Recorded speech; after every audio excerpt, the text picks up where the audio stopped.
Razones por las que los miembros serán disciplinados. Las razones por las cuales que los miembros estarán sujetos a disciplina son las siguientes.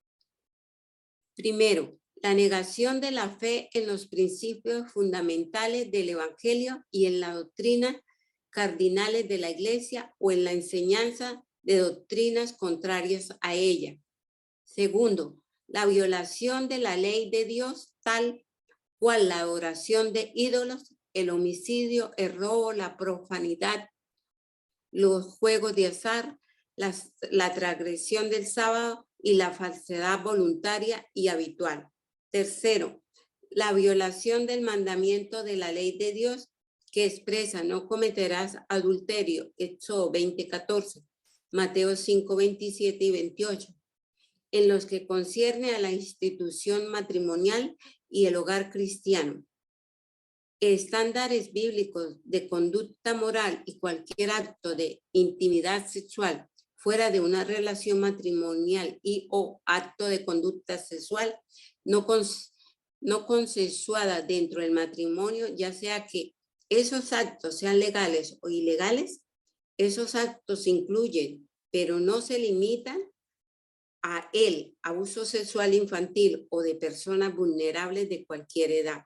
El matrimonio se define como una relación monógama, heterosexual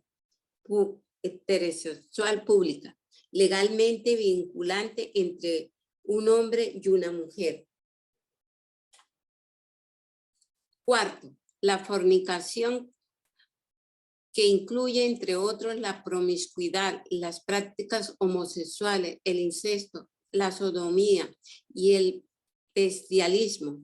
Quinto, la producción o el uso o distribución de materiales pornográficos. Sexto, el nuevo casamiento de una persona divorciada, excepto el cónyuge que permaneció fiel a los votos matrimoniales en un divorcio causado por un adulterio o por perversiones sexuales del otro cónyuge. Séptimo, el uso de la violencia física, incluyendo la violencia familiar. Octavo, el fraude o el faltar voluntariamente a la verdad en los negocios. Noveno, la conducta desordenada que traiga oprobio a la causa. Décimo, la adhesión o participación en un movimiento o organización divisionista o desleal. Ver página 70. Onceavo, la persistente negativa en cuanto a reconocer a las autoridades de la Iglesia debidamente constituidas o negarse a someterse al orden y a la disciplina de la Iglesia. Doceavo, el uso y la elaboración o la venta de bebidas alcohólicas. 13º, el uso de manufacturas o a la venta de tabaco en cualquiera de sus formas para el consumo humano. 14º, el uso o la elaboración de drogas ilícitas o el uso, mal uso o tráfico de narcotráfico o drogas sin causa y licencia médica apropiadas. El proceso de disciplina. Cuando se trate de pecados graves, debe tomarse medidas disciplinarias. Esto puede hacerse de dos maneras. Primero, por voto de censura. Segundo, por un voto para removerlo de la feligresía de la Iglesia. Disciplina por medio de censura.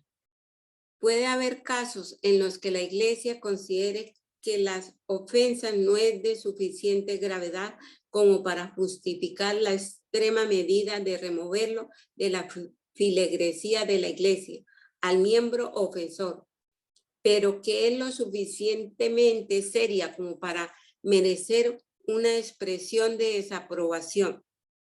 Tal desaprobación puede expresarse por un voto de censura.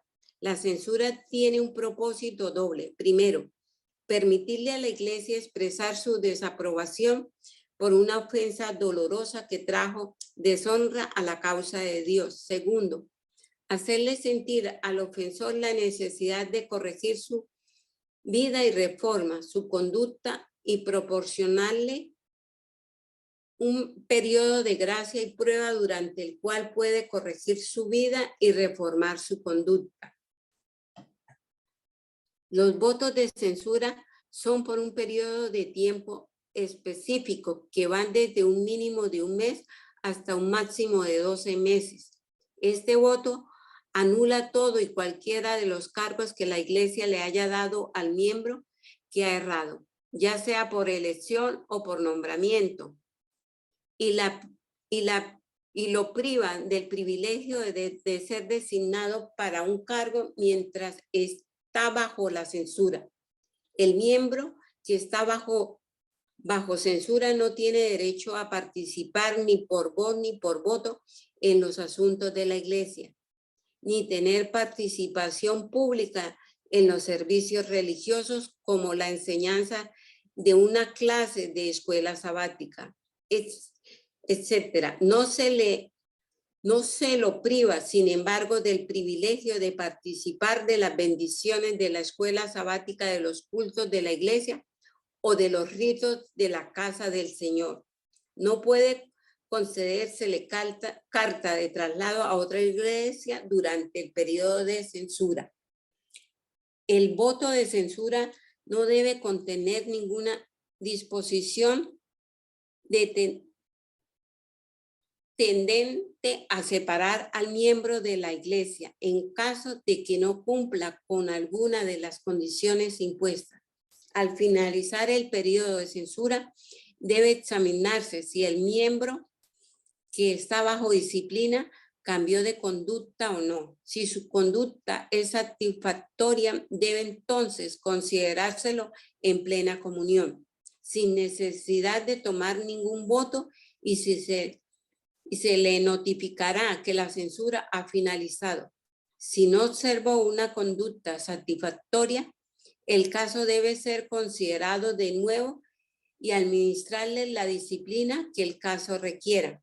Cualquier cargo que vuelva a ocupar en la Iglesia debe ser por elección.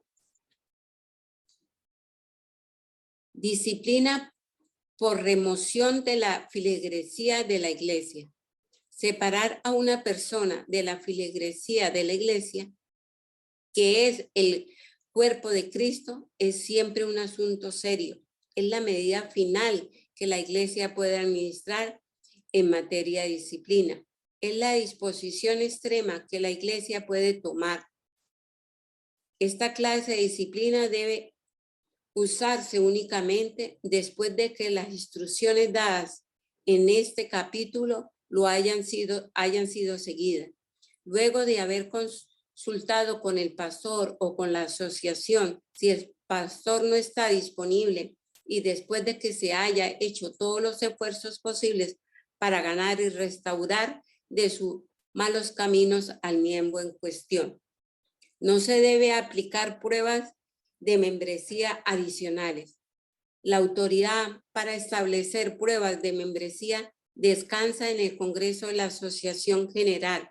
Por lo tanto, cualquier persona que trate de aplicar otras pruebas fuera de las que se establezcan aquí no representan debidamente a la Iglesia. Ver Testimonios para la Iglesia, tomo 1, página 187. Prontitud en el proceso disciplinario. Es deber de la Iglesia atender el proceso disciplinario dentro de un tiempo razonable y entonces comunicar su decisión con bondad y prontitud.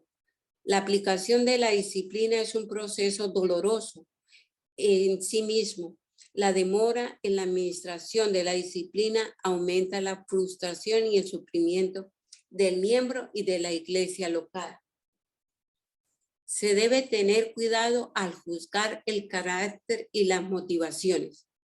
Cristo enseñó claramente que quienes persisten en pecados manifestados deben ser separados de la Iglesia, pero no nos ha encomendado la tarea de juzgar el carácter y los motivos. Él conoce demasiado bien nuestra naturaleza como para confiarnos esta obra a nosotros. Si tratásemos de extirpar de la Iglesia a quienes suponemos cristianos falsos, seguramente cometeríamos errores.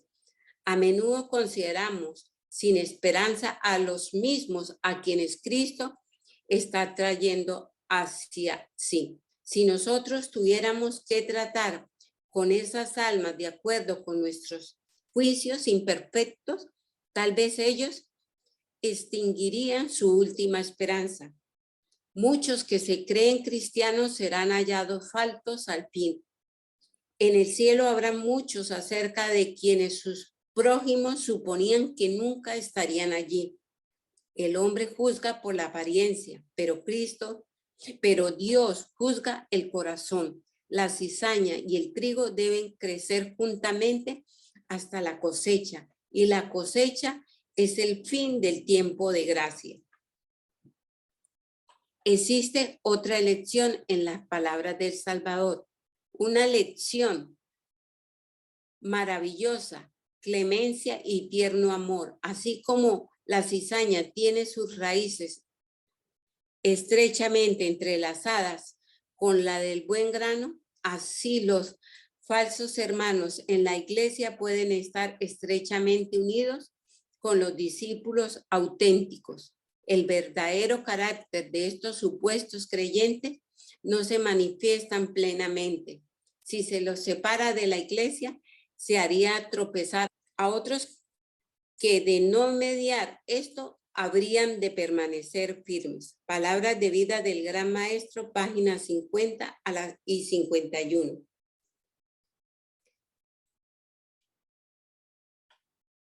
En una reunión debidamente convocada, una iglesia local puede disciplinar a los miembros si hay una causa suficiente para ello, pero solamente lo puede hacer en una reunión administrativa que haya sido debidamente convocada. Ver página 152 y 153.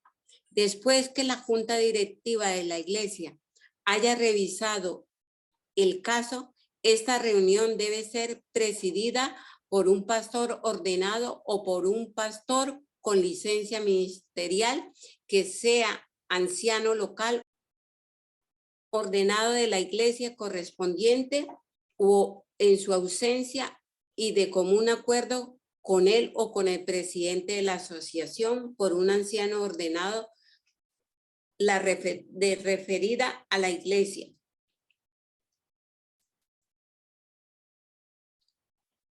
El voto de la mayoría. Los miembros pueden removerse de la feligresía de la iglesia o disciplinar de alguna manera únicamente por voto de la mayoría de los miembros presentes y votantes en cualquier reunión debidamente convocada.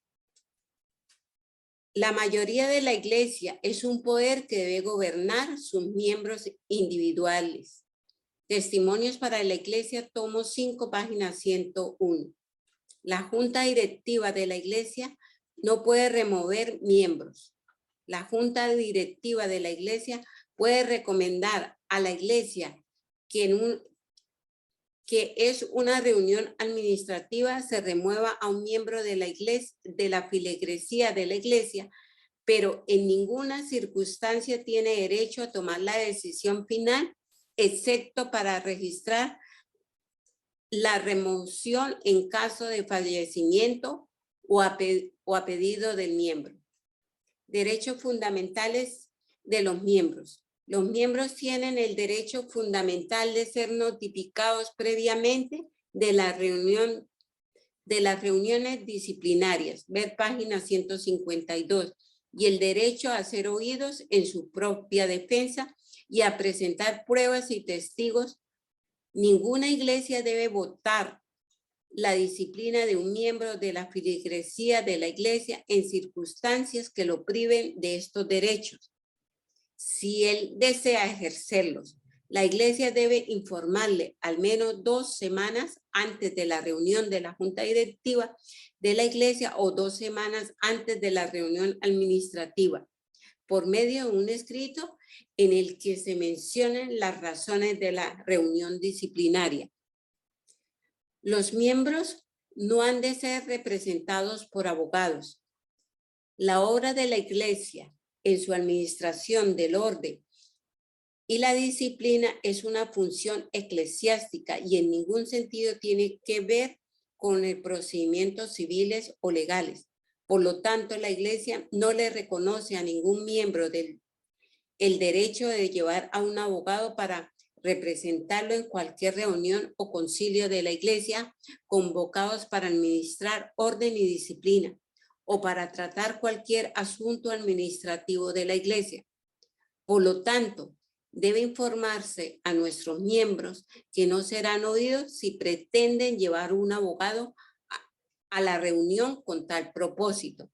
La Iglesia también debe excluir de cualquier reunión o concilio convocado para administrar orden y disciplina a todos los que no sean miembros de ella, excepto a los que sean llamados como testigos. Transferencia de los miembros bajo censura. Ninguna iglesia recibirá en su feligresía a una persona que esté bajo censura de otra iglesia. Esta conducta condonaría la ofensa por la que la otra iglesia le aplicó la disciplina. La aceptación en la feligresía de una persona que está bajo disciplina es una violación tan grave de los reglamentos de la iglesia que la iglesia infractora puede estar sujeta a la disciplina aplicada por el Congreso de la Asociación. No se puede remover a los miembros por falta de asistencia. Los miembros ausentes deben ser fielmente visitados por los líderes de la iglesia, animándolos a restablecer su asistencia a los cultos y gozar de las bendiciones de adorar con la congregación. Si debido a la edad, la enfermedad u otras causas inevitables le es imposible asistir regularmente al culto de adoración, debe considerarse como una obligación el mantenerse en contacto con los líderes de la iglesia por carta o por otro medio. No obstante, mientras la persona sea leal a la doctrina de la iglesia, la falta de asistencia a su servicio no serán consideradas causas suficientes para separar de la feligresía de la iglesia, para separarla de la feligresía de la iglesia. Los miembros que cambian de domicilio y no lo informan. Cuando un miembro se muda de una localidad, tiene el deber de comunicar su nuevo domicilio al anciano o al secretario de la iglesia. Mientras siga siendo miembro de esa iglesia, debe reconocer su responsabilidad de mantener el contacto regular con la iglesia y enviar sus diezmos y sus ofrendas por lo menos una vez cada trimestre. Sin embargo, si tal miembro no deja ningún domicilio y no hace ningún esfuerzo por ir a la iglesia ni envía un aviso y es imposible localizar al miembro desaparecido, entonces después de una ausencia de 2 años puede ser removido de la lista de miembros de la iglesia por un voto de ella, con tal que los líderes de la iglesia puedan certificar que se esforzaron fielmente para localizarlo y no tuvieron éxito. El secretario debe anotar en la columna correspondiente paradero desconocido removido por el voto de la iglesia. No deben remover miembros por razones pecuniarias. Un miembro nunca debe ser removido del registro de la iglesia por causa de su incapacidad o por su omisión al prestar ayuda financiera a alguna de las causas de la iglesia. La remoción de los miembros por propio pedido. Debe ejercerse gran cuidado al tratar con un miembro que solicita que su nombre sea removido de la feligresía. Por consideración cristiana a la persona involucrada, el voto se tomará sin discusión pública. La iglesia reconoce que la persona tiene el derecho de solicitar la remoción de la feligresía. Las cartas de renuncia serán presentadas a la junta directiva de la iglesia, donde se registrará con la fecha correspondiente. Se debe hacer todo esfuerzo posible para restaurar a la persona, a la familia de la iglesia. Notificaciones a las personas removidas de la feligresía de la iglesia. La iglesia que separa a un miembro de la feligresía de la iglesia tiene el deber de comunicarle por escrito la decisión tomada con pesar por la iglesia, asegurándole su permanente interés espiritual y su preocupación por su persona. Donde sea posible, esta comunicación debe ser entregada personalmente por el pastor o por una persona designada por la junta directiva de la iglesia. El miembro descarriado debe recibir la seguridad que la iglesia siempre esperará que vuelva a ser miembro y que un día estén juntos en la eterna feligresía del reino de Dios. Ver suplemento de la DSA, página 220 de este manual. Suplemento de la División Sudamericana. Nota del capítulo 8. Notificación a las personas removidas de la feligresía de la iglesia. Ver página 79. En el caso de que el pastor que presidió la reunión administrativa visite al miembro acompañado de otra integrante de la junta directiva para comunicar personalmente las razones de disciplina, quedará suplida la comunicación por escrito prevista en el manual. Readmisión de una persona previamente removida de la feligresía de la iglesia. La iglesia debe mantenerse hasta donde sea posible en contacto con la persona que ha sido separada de la feligresía de la iglesia por motivos disciplinarios, manifestándole el espíritu de amistad, amor y procurando ganarla nuevamente para que vuelva a redil. Una persona previamente separada de la feligresía de la iglesia puede ser recibida nuevamente en la feligresía luego de haber confesado los errores cometidos y de haber dado pruebas de verdadero arrepentimiento y modificación de vida. Y cuando es manifestado que se someterá plenamente al orden y a la disciplina de la iglesia, esta readmisión debe tener lugar preferiblemente en la iglesia en la que fue despedido. Esto, sin embargo, no siempre es posible. En este caso, la iglesia donde la persona solicita la readmisión debe pedir información a la iglesia anterior acerca de las razones por las que se separó a tal persona de la feligresía de la iglesia. Cuando se trata de abusadores sexuales, se debería recordar que la restauración de su membresía no quita todas las consecuencias de este delito grave. Si bien se puede permitir la asistencia a las actividades de la iglesia bajo pautas establecidas adecuadamente, una persona condenada o disciplinada por el abuso sexual no debería ser colocada en un puesto que la ponga en contacto con niños, jóvenes y otras personas vulnerables.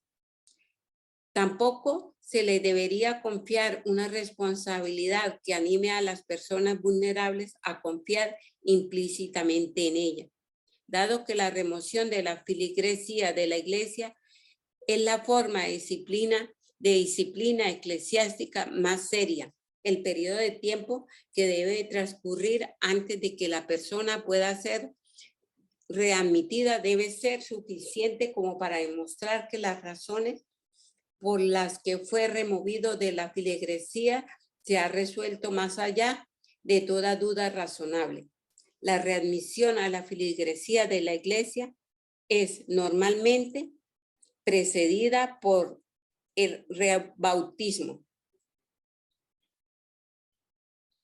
Derechos a apelar para lograr la readmisión. Si bien la iglesia tiene el derecho de administrar disciplina, esto no deja a un lado el derecho de los miembros a buscar justicia. Si un miembro considera que no ha sido tratado con imparcialidad por la iglesia local o que no tuvo el derecho de ser escuchado y la iglesia se niega a considerar la solicitud de readmisión presentada por un miembro previamente despedido, este tiene derecho a apelar por escrito a la Iglesia para examinar el caso. La Iglesia no debe descuidar o rechazar tal pedido. Si la Iglesia se niega a considerar el caso o si a la persona le sigue pareciendo que ha sido tratada injustamente por la Iglesia, después de la apelación, la persona tiene el derecho de apelar a la junta directiva de la asociación en la que la Iglesia está localizada. Si la junta directiva de la asociación, después de una audiencia plenamente imparcial, está convencida de que la Iglesia está cometiendo una injusticia, puede recomendar la readmisión del miembro despedido. Pero si después de esta recomendación todavía la Iglesia rehúsa su admisión, la junta directiva de la asociación puede recomendarlo como miembro de alguna otra iglesia. Por otra parte, si la junta directiva de la asociación encuentra que hay un buen motivo para apoyar a la iglesia en su negativa a readmitirlo como miembro, tomará un voto en el que dejará constancia de su decisión.